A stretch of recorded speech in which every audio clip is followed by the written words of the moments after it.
He was a 19-year-old immigrant who didn't speak a lick of English. Now today he's 31, owns 18 rentals, and has done over 100 transactions here in the year of 2019, all from investing and real estate sales. We're going to check it out with Hal Sousa. If you want financial freedom, time freedom, and want to leave a legacy for generations to come, you probably have heard real estate investing is the place to do that. How do you get started? What do you have to do?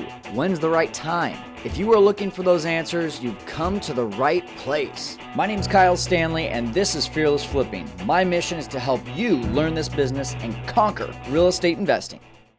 Hey, welcome into Fearless Flipping. I'm Kyle Stanley. We are kicking off today's show before we get into the interview with Hal Sousa with a great comment from Flip with Rick. He commented on one of our episodes on YouTube, and what he said was asking yourself why you do real estate investing. REI is so important. I do it for the financial freedom and the job freedom. That was a comment on our video, which was entitled, Is Money Enough to Push You in Real Estate? And that was a podcast that I did that was really just reflecting on 2019.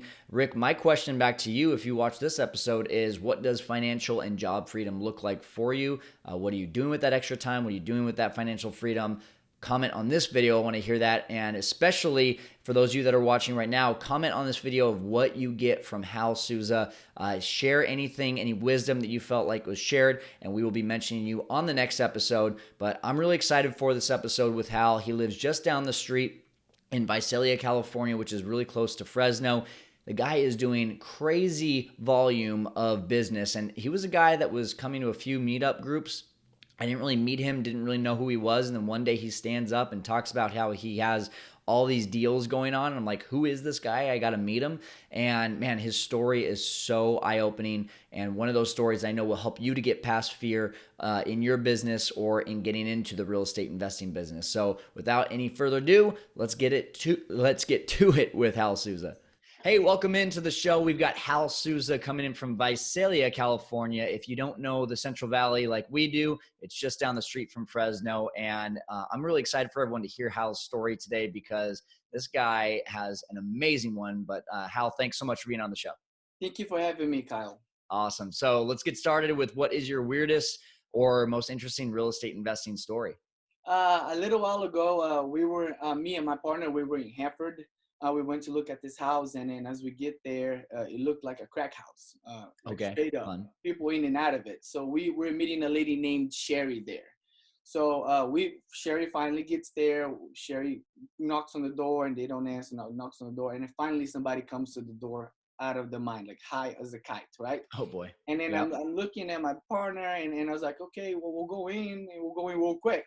So we go in, we walk the house. It looked like it must have been a crack house. Anyway, so we go in, we go out, we're done viewing the property, what we needed to view. I took a couple photos, and as we're standing outside in front of the house talking to Sherry, my partner drives a really nice BMW, a 7 Series. So Okay. his car was worth as much as all the houses in the neighborhood, and we were on his car. So that's and so that kind of maybe caught the neighbors' attention a little bit. What are we doing in the neighborhood park there for so long?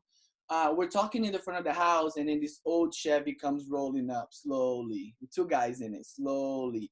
So this badass dudes pull up, and then the guy goes, "Hey Sherry, you good?" And then Sherry's, "Yeah, we're good." So they go forward, they come back again. "Hey Sherry, you good?" She goes, "We're good, dude." And then the guys take off, and I was like, "Oh my God, they were looking for such trouble with us, like just because we were." Apparently we Because didn't you had a fit in nice the car. neighborhood. Yeah, and Yeah. then the next car, and we were not dressed in suits, we were just dressed normal, right? But I think the fact that his BMW caught everybody's eyes. We were either the IRS or the drug dealers in the neighborhood, and we shouldn't be there. Oh my gosh. So Wow. fast forward 3 months, and the same thing happened to me now on my car. I bought me a nice Mercedes Benz, and I did in Bakersfield, and as soon as I pulled up, the neighborhood started shouting at me like pretty crazy. Oh my God. Do you have a backup car just in I case? do. Okay. I usually drive the truck to this place because we shouldn't be going to certain neighborhoods in our cars. It's too much of attention for us. The downside of having a nice car. Exactly. Yeah, you get spotted right away, man. It's happened like with both times, and it's right away. It's because of the car, not because Oh they were gosh. acting or anything. It's just the impression, right? The first impression, you should not be in this neighborhood. Wow. Well, hey, I'm so glad that you are alive because it allows you to now do the amazing volume that you're doing. Everyone's going to hear exactly what you're doing with your business. And I'm really intrigued because it goes against kind of one of the things that I talk about, which is having shiny object syndrome and just staying in your lane. Man, Mhm. you've got your hands on a lot of different things, but you're finding ways to be not just successful, but wildly successful in all these things. But before we get into that, I want everyone to hear where you came from and what brought you to where you're at today, because that is part of the awesome story behind Hal Sousa. So let's just start from the beginning, man. So, real quick, I'm gonna make this short and sweet because it's a long story. But I moved. I was born and raised in Brazil. I moved here to Visalia when I was 19 years old in 2006. Prior to that, my mom moved here about 8 years before me. I Mm. stayed in Brazil when I was 12 years old in my home, in my mom's home, raising What myself. was that like living for almost 8 years without your mom? You know, I was 12 when she left, and I had my grandma for a while, and then my grandma came here too. So then I had the house for myself when I was 15. At first, it was weird, but man, it made me grow up. Mm. I did a lot of growing up. My mom helped me financially from here with paying bills. And by the way, I was in the hood in Brazil. I was poor in Wow. Brazil. I wasn't in a nice, fancy house or anything. But that made me grow up a lot quicker, and made me realize and learn things that other people, other kids didn't have a chance to do because they had no responsibility at a young age.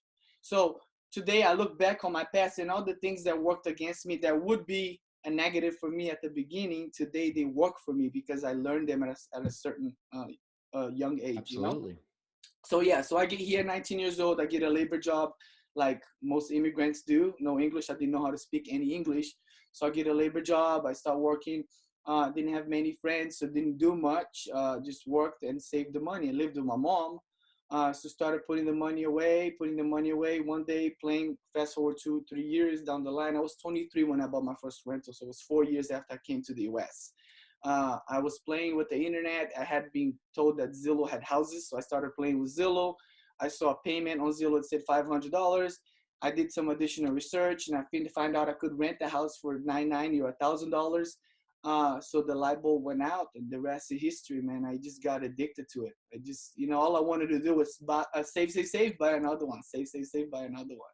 Okay, so you started out buying hold. Take me back to that moment. You said light bulb went off. What exactly did you see on Zillow? Just back up What I there for a seen second. in Zillow, I looked at a house. I looked at a house payment, and then I did additional research, and I see what a house would rent for. And there Mm. was money left on the table. So from $500 payment to $1,000 rent, that's $500 of free money. I was working at my ass off at the dairy, excuse my language, and I was making $600 a week to work 12-hour days. So if this home made me $500 passive, which at the time I had no idea what passive meant, Right. but if this home was gonna make me $500 passive a month, if I invested some money on it. So that's when the light bulb went off, and I'm like, I could want to do this. That sounds like a deal to me. And how old were you at this point? I was 23 years old, immigrant Okay. So kid. 4 years into the US, you learn about passive income. I grew up in the US and I didn't learn about passive income until I was 26. Like, what's wrong with that picture? I think they should. I don't, and I'm not gonna get too political, but I think they Yeah. should implement some type of taxes or real estate or banking, something in the school for kids in high school, so they They can need to. get some education about it. Because my financial freedom that I'm living today, and I hashtag American Dream because I'm living it, Mm. is all due to real estate and being able to build that passive and do what I've been doing. And I'm not doing anything too special. I'm just working. Yeah.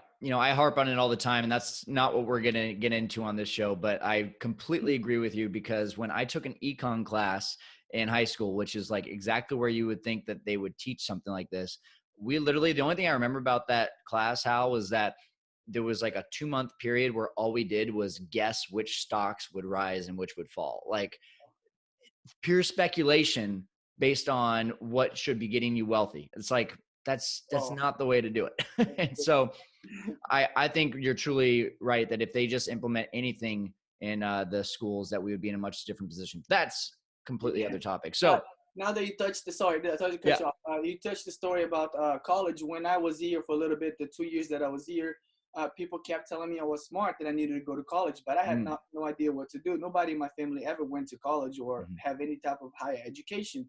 So I finally go to COS here, community college, to do the general ed. They say, oh, you can do your general ed. Everybody needs that. Okay, whatever.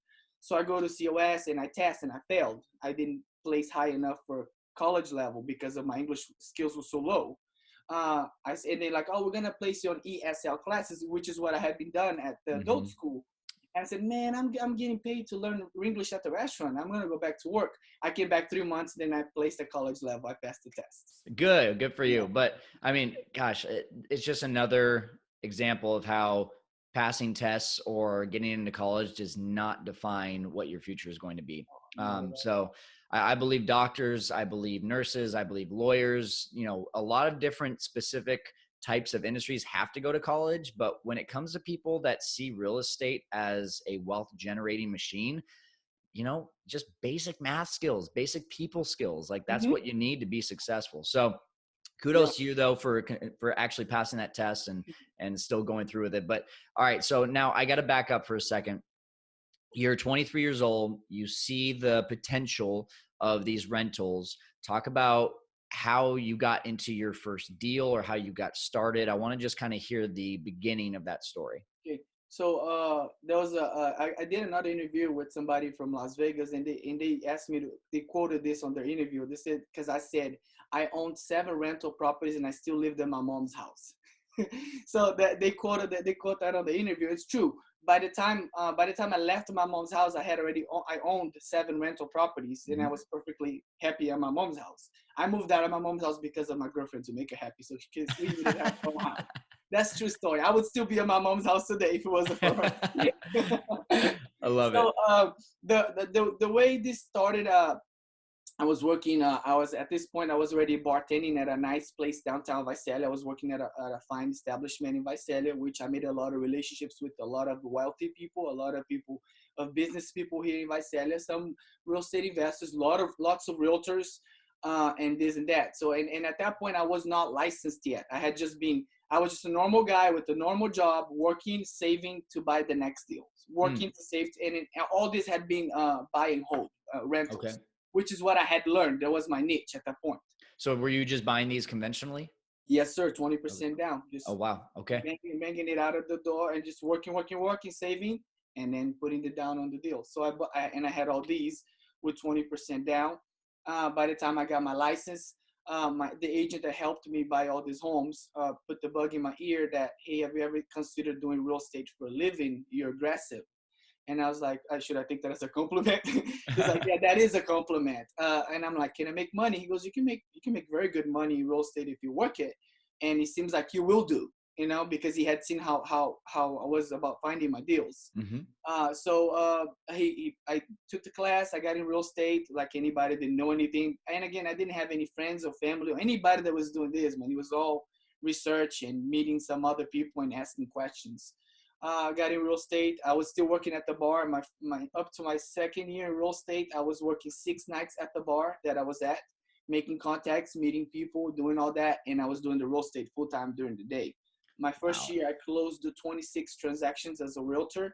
My second year, I did 35, all along with a full time job every Oh night. my goodness. Wow.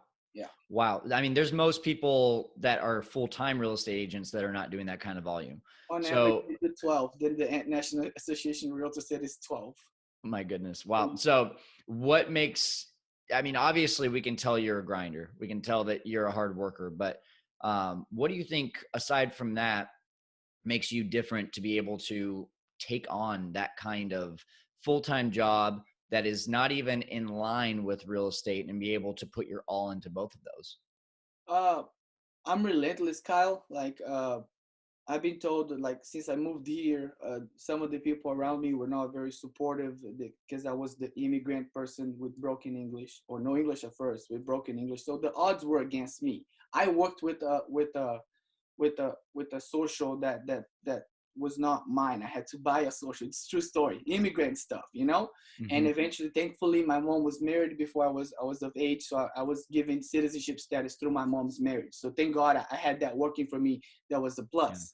But I lived that life, and then the odds were against me, and I just didn't let that push me down. And I was just working, making relationships, being relentless, and just doing whatever it took to get me out of that reality. That was my reality. I was going to be a laborer person into, if I wanted to stay here. That's all I could have been done. I could have been, and I changed that. I didn't want that from me or my family.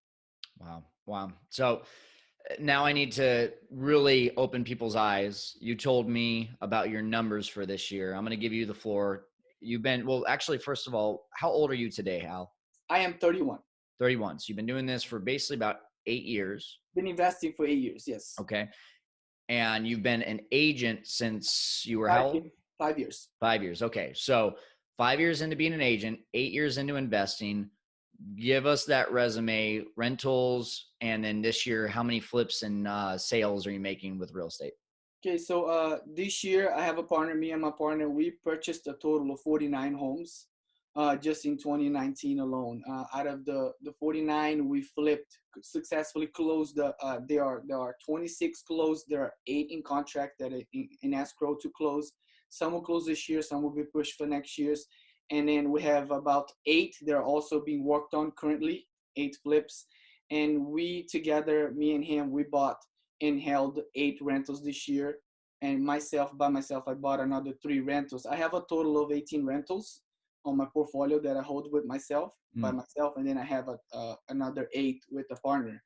And this year I have closed. When people say that you find a niche and you work it, what's different, a little bit of different about me, is because I have my hands on a lot of different pots, and Right. I may not necessarily be the best at everything, but oh boy, I'm touching everywhere.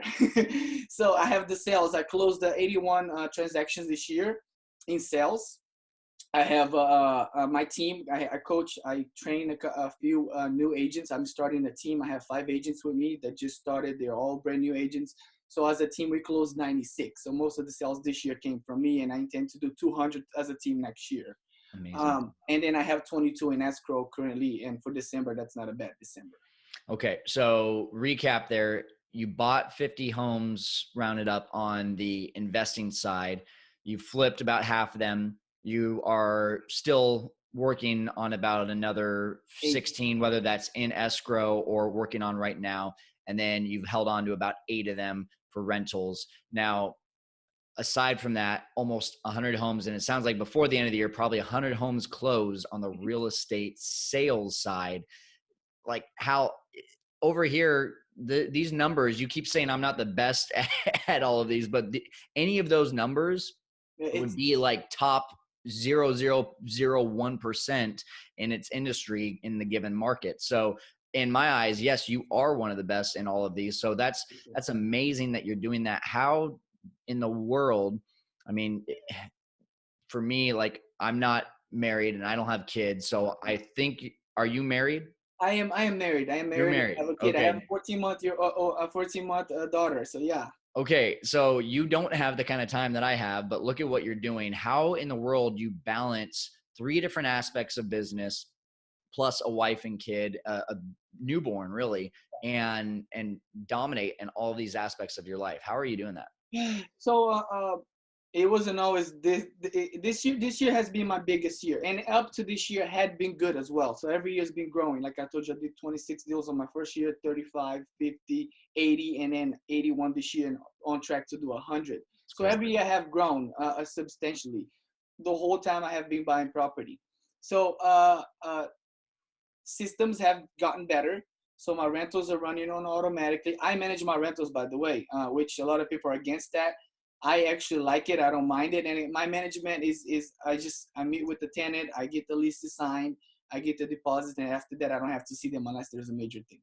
Mm. Obviously, I deal with the repairs. It's one phone call to somebody, a text message. I have everybody on deck that I need. All the manpower that I need, I have available. I have access to all of that, which makes managing my properties fairly easy. And I don't want to jinx myself, but I haven't had any horrible stories with my rental. Yeah, I've had some rentals that went south, and just part of it's just the cost of doing business, and I'm aware of that. The flipping side, I have an amazing partner. This our second year doing it together.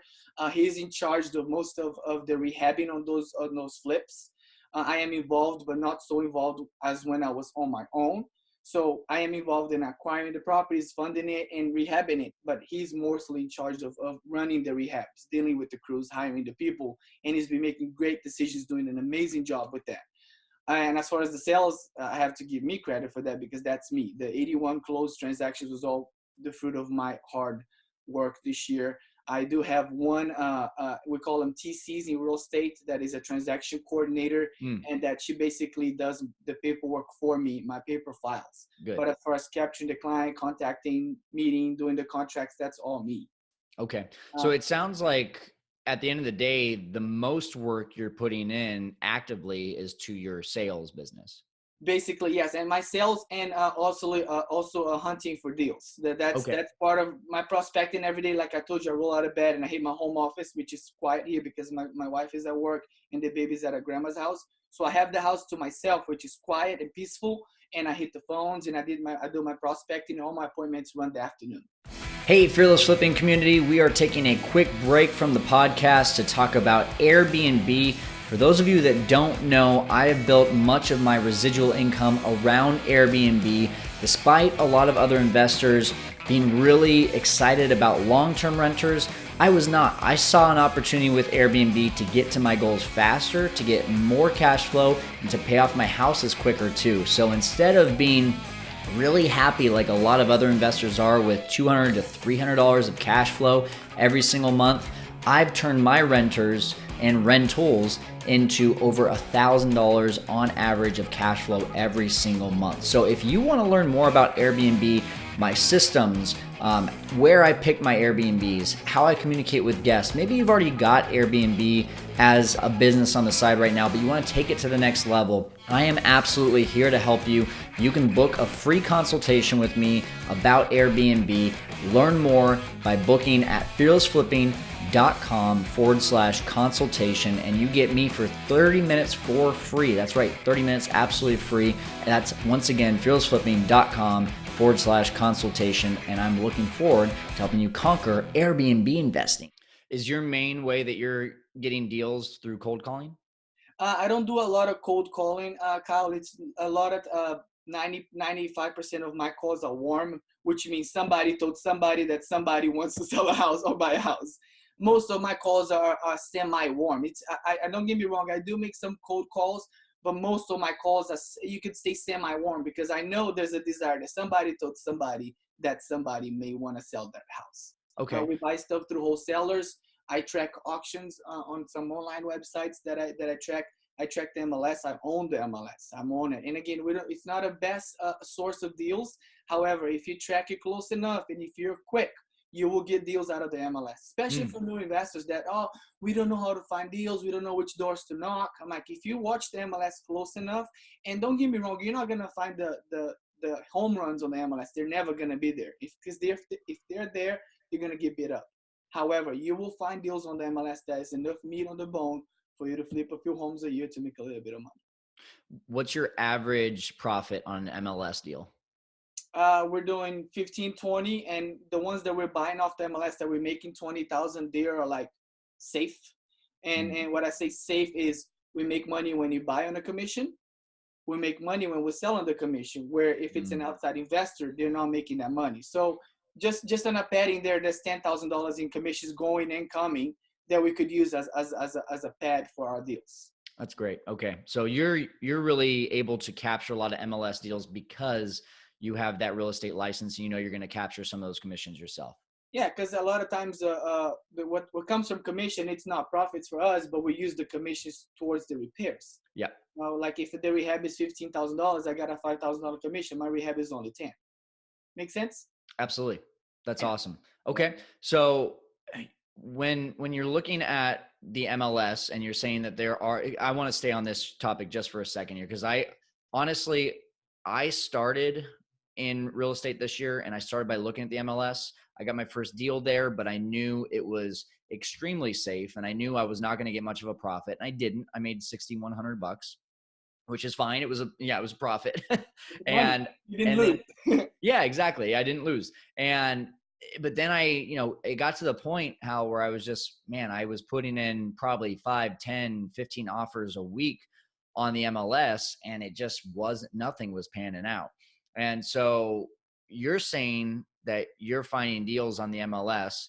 Do you think unless I have my license that there are deals to be had on the MLS? No, I'm not saying that, Kyle. I'm saying that maybe so you're not a you don't hold a real estate license. Not yet. Okay, so my point on that is the real estate license works a little bit for you because you don't have to ask somebody to write the offer for you, which Mhm. there's not a problem with that. But the only thing is that let's just say your offer is 150 on this deal, right? My offer could be 155 and be the same offer because I'm getting a $5,000 commission there. So I'm automatically beating you, and yet our offers are the same. You know what I'm saying? Absolutely. So I'm not saying it's not for you and it's not working against you. It's just take. I can be a little more aggressive than you because I have the commission that I'm getting paid on the MLS deal that will pad my rehab, that will pad my expenses, that will pay my interest for the 6 months that I usually calculate on the property. You know? Absolutely. Well, there's one thing that I tell people as they're getting into real estate. It's that learn from my mistake. The first thing I should have done is get my real estate license, because in the beginning, that's when you're probably doing the least amount of work because you're still learning the real estate investing business. And I didn't take that time to get my real estate license. And now I'm so busy with, doing a podcast and YouTube channel, now doing Airbnb and also hunting for deals as well. That's like, man, where is the time to go get that license? And I know I'm leaving money on the table. I know it's got to happen one day, but I wish I would have gone back and done that from the very beginning. So Sorry, I also heard it from a different standpoint from you not having a license. There's less liability for you. So that's sure. also, there's a beauty of you not being licensed. That seller can never say he was, because with me, when I purchase a property, I have to over disclose. I am a licensed agent. I'm an investor. I'm the one buying it. My LLC is the one buying the property. All these legalities that I have to cover my tracks because I don't want that seller later on to get remorse. Say I was taken advantage of. I sold my property too cheap, or this and that. I haven't had any issues. I have been very careful. But you not being licensed, you have that when you buy and when you sell, it's less liability. You're a normal guy. You just invested. You're an investor. You know, Exactly. Well, what's the term? More money, more problems. more money, more problems. Yeah, I'm looking for the more money. I have a lot of problems. uh, so what's next for you in your business? I mean, you've got huge goals that you're surpassing here in 2019. What about 2020? We're gonna up the goals for flipping by 30-40%. So our goal is gonna be like 70 deals next year flipped. Out of the 70, we're gonna play by ear how many we're gonna hold. The goal is to hold as many as we can. We are doing the Burr method on the ones that we're Nice. holding. Um, and it's been working very well. I finally got that into my partner's head because he wanted to flip everything. He likes the money. I like the money too. Don't get me wrong, but I enjoy the buy and hold more because he offers me an opportunity to retire young, which is my ultimate goal. Exactly. Build my passive to where I don't have to work another day in my life. That's my main goal. Today, my mentor, I don't know if you know who Kevin Blaine was. No. Kevin Blaine was a big name here in Tulare County, a big real estate agent, and God bless him. And it's actually his birthday today. Oh, He nice. passed away. He passed away. Mm. However, he was my mentor, and I had the opportunity of working side by side with Kevin and learning a lot from him. And he said one thing to me that is so true. He goes, you can make money in real estate by working and doing sales and all that, but you can build wealth by investing. Mm. And by that is the flipping is, and I'm not saying the flipping is not investing, but that money is there and it's gone. Right. Versus the buy and hold, whether it's the Airbnb or the rentals. And again, another thing that I want to do in 2020 is start doing some Airbnbs. I have been Cool. actively looking for it. We talked about this a little bit, and I will pull a trigger and do something soon with Airbnb because it's here and it's not going anywhere. That's awesome. Good, man. Well, I'll be there to help you out with that. For sure. So I got to ask a question here, and we'll kind of wrap it up with this thought.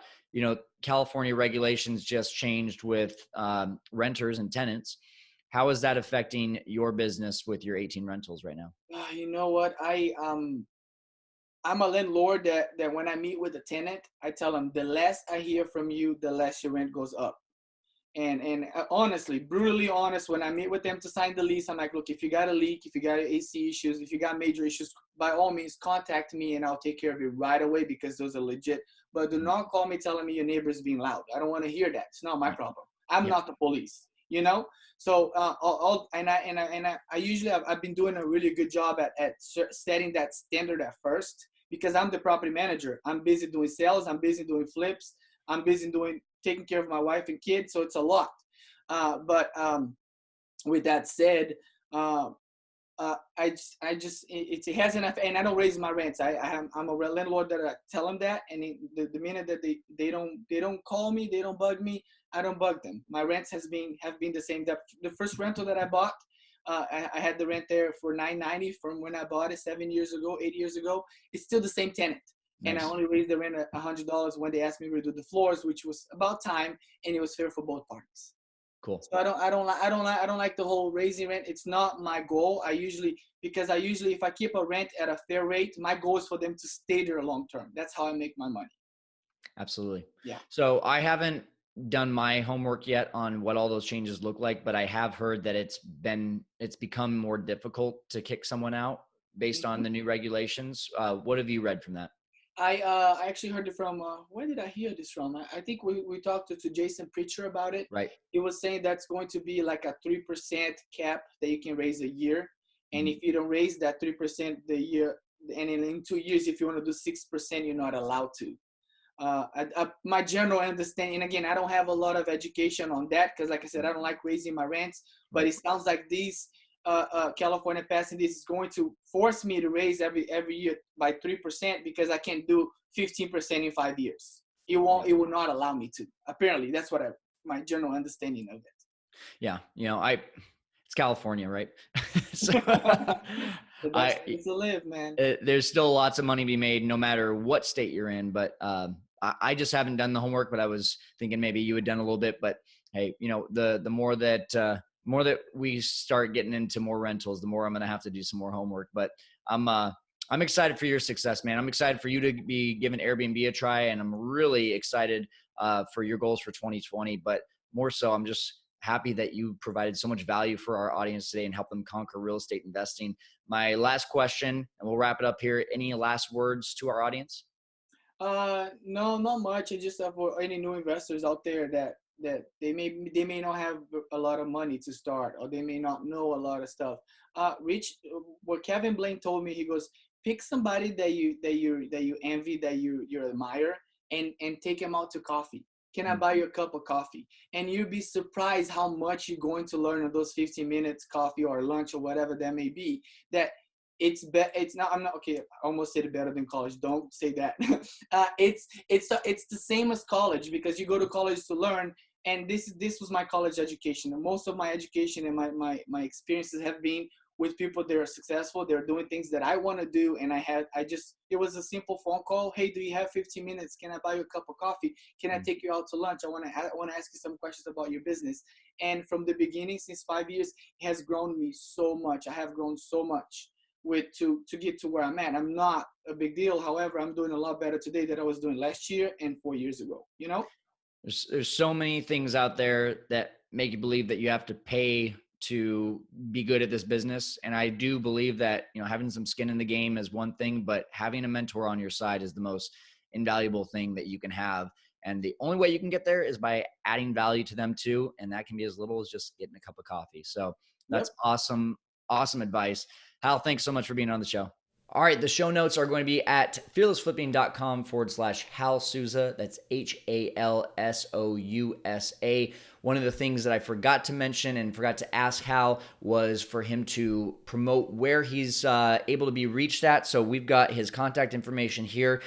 On email, you can get him at hsouza@kw.com, or you can find him on Facebook. Just type in Hal Sousa. He's pretty much the only person that pops up with that name, and you'll see that he's got a lot of stuff with real estate on there. You'll know exactly who it is when you see him. So I hope you just got some amazing information. And the funny thing that I'm reflecting on after watching what Hal is doing in his business is really that you can dominate multiple areas. But you have to be that kind of personality.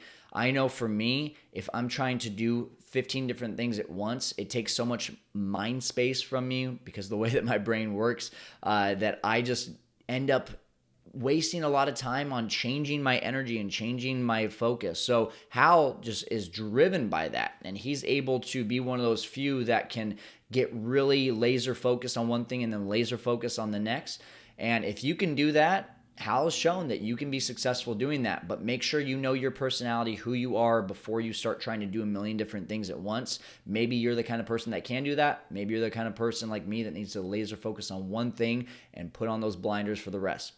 Figure out what you are, figure out how you can conquer real estate investing, laser focusing on one or many things, and keep on tuning into the show. Thanks for joining us.